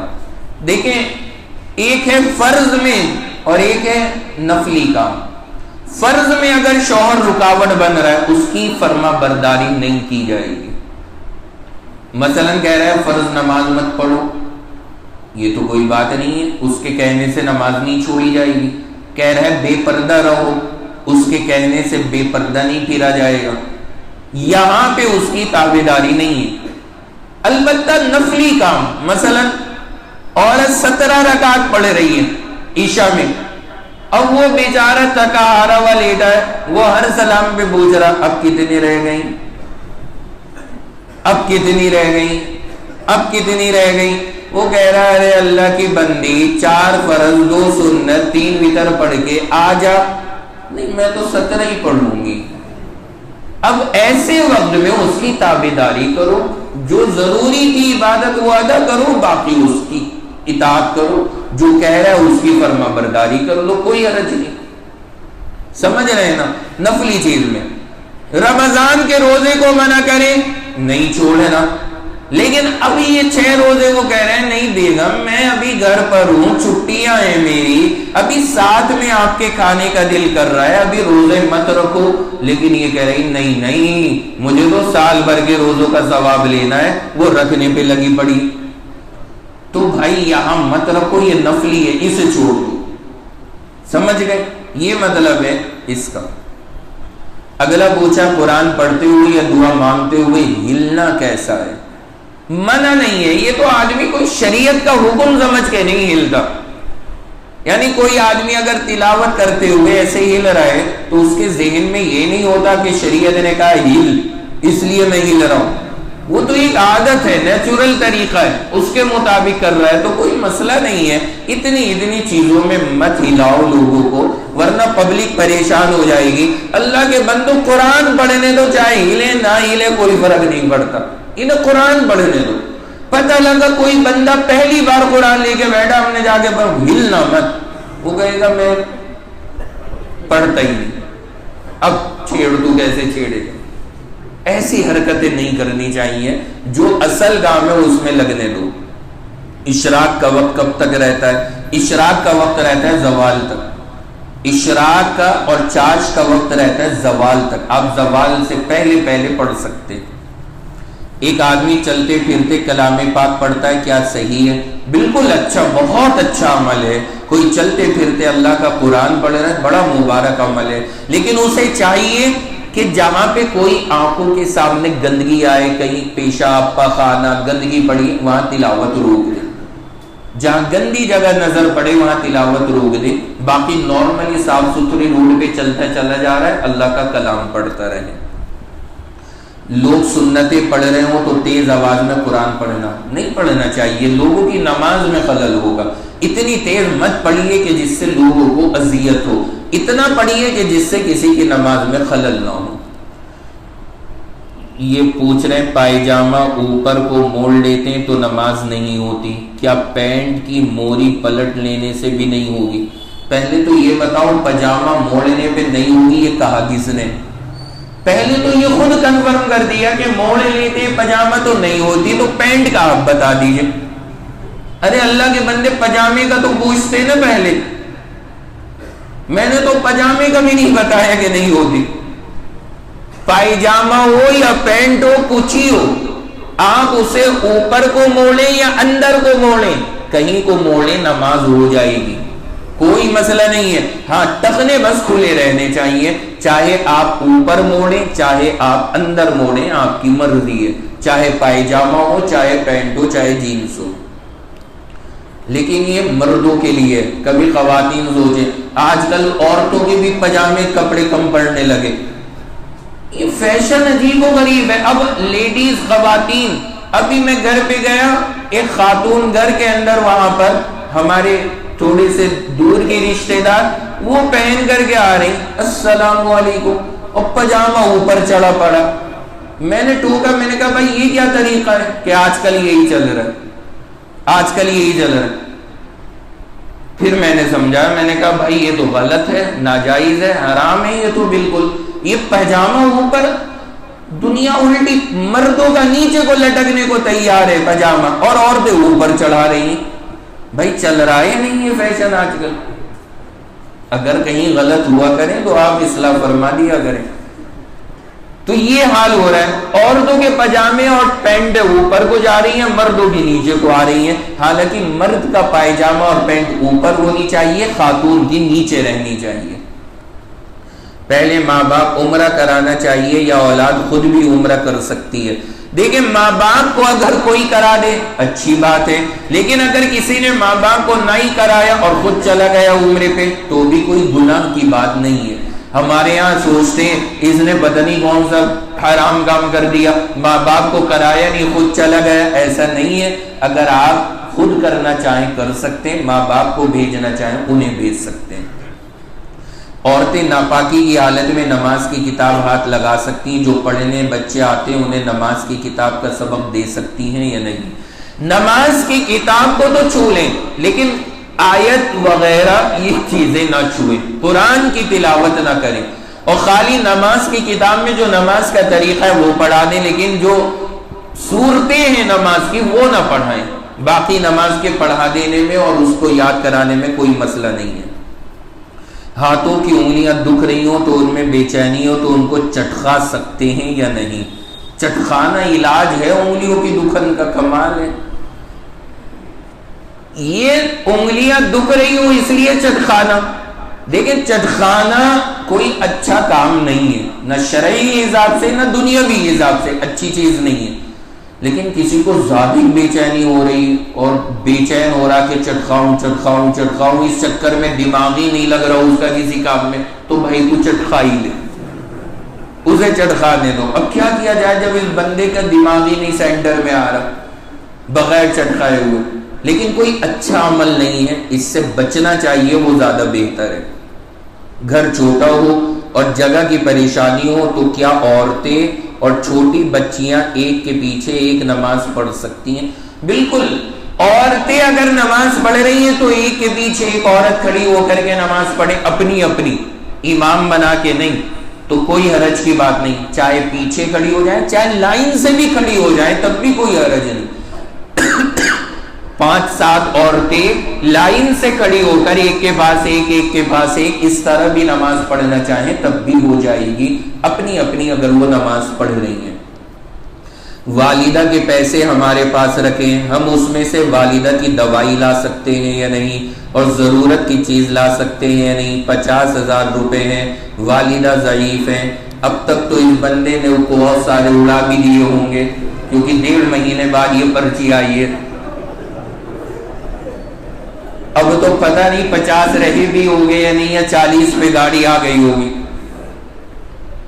تو 1.5 مہینہ پہلے پوچھا تھا کہ وہ 50,000 رکھے.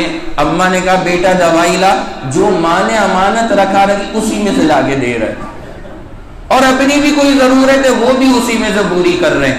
دیکھیں اگر والدہ نے اجازت دی ہے کہ بیٹا آپ میری دوائی بھی لے آنا, اس میں اپنی ضرورت بھی پوری کرنا, تو جائز ہے. اور اگر ماں نے امانت کے طور پہ دی ہیں تو پھر ہمارے لیے اس کا استعمال جائز نہیں ہوگا. اس لیے اس بات کو یاد رکھیں. جو عورتیں قرآن پاک تجوید سے پڑھی ہوئی نہیں ہیں یہ کیسا ہے اور اس کا ثواب کتنا ہے؟ دیکھیں ثواب میں نہ الجھے, اصل معاملہ یہ ہے کہ تجوید کا مطلب ہے حرف صحیح نکل جائے اور غنہ اخفا وغیرہ جو ہوتا ہے وہ ادا ہو جائے، بس اتنا کافی ہے، بہت زیادہ قراءت والا نہیں، بس حروف صحیح ادا ہوں اور کہیں پہ زبر زیر پیش کی غلطیاں نہ ہوں، بس اتنا بھی کر لیں انشاءاللہ کافی ہے۔ حضرت یوسف کے کتنے بھائی تھے اور ان کے کیا کیا نام تھے؟ دیکھیں بابا، بھائی تو 11 تھے، قرآن نے نقل کیا، نام کی تو کوئی فضیلت نہیں ہے، اپنے گھرانے کے نام 11 یاد کریں، بڑی فضیلت ملے گی۔ حضرت یوسف کے وہاں اور ان ظالم بھائیوں کے نام جن میں سے بہت سارے تو بہت ہی عجیب و غریب تھے، تو کیا فائدہ وہاں پہ چکر میں پڑنے میں کہ ان کے کتنے بھائی تھے، ان سب کے کیا کیا نام دیں، ہمیں کیا کرنا ہے؟ 11 تھے اور حضرت یوسف کو ملا کے 12، بس اتنا یاد رکھیں۔ معلوم کرنا ہے کہ ماہین نام کیسا ہے اور اس کے کیا معنی ہے۔ ماہین MAHEEN، خوبصورت، بیوٹیفل، ہینڈسم، یہ معنی ہوتے ہیں ماہین کے۔ زکوٰۃ کے پیسے سے رشتہ داروں کو سامان دے سکتے ہیں بنا بتائے۔ دیکھیں، اگر آپ زکوٰۃ کے پیسے سے کسی ضرورت مند کو سامان دینا چاہ رہے ہیں تو آپ دے سکتے ہیں، اور بتانا بھی ضروری نہیں ہے، بغیر بتائے آپ دے سکتے ہیں، ہدیہ کہہ کر کے بھی دے سکتے ہیں، لیکن یہ یاد رکھیں کہ یہ پتہ کر لیں کہ وہ مستحق ہے یا نہیں ہے۔ اگر وہ واقعی زکوٰۃ کا مستحق ہے تو آپ زکوٰۃ کے پیسوں سے سامان بھی دے سکتے ہیں اور بغیر بتائے بھی دے سکتے ہیں، شریعت نے آپ کو اس کی اجازت دی ہے۔ دعا فرمائیں۔